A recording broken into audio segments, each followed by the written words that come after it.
喺呢段影片入邊，我哋會再對呢一種咳嗽嘅情況了解多啲。其實點解新冠肺炎明明已經好返㗎啦，仲會有咳嘅呢？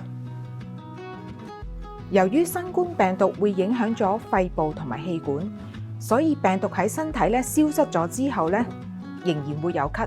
外國嘅數據顯示1成至3成半嘅人喺新冠感染之後都有長期嘅咳嗽問題。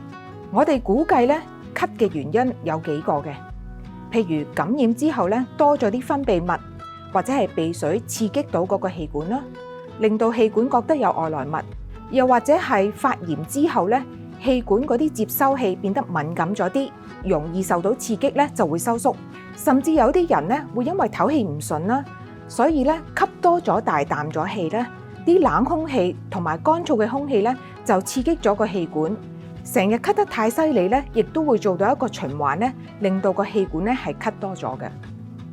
咁康復需要幾長嘅時間呢？康復嘅時候，症狀應該會慢慢改善嘅。好多人喺身體檢查唔到病毒之後咳都會持續多2-3個禮拜。好多患者喺3個月之內個咳都會慢慢冇咗噶啦。好少人會持續多過12個月嘅。跟住落嚟，我哋會同你一齊訂立一啲個人嘅目標。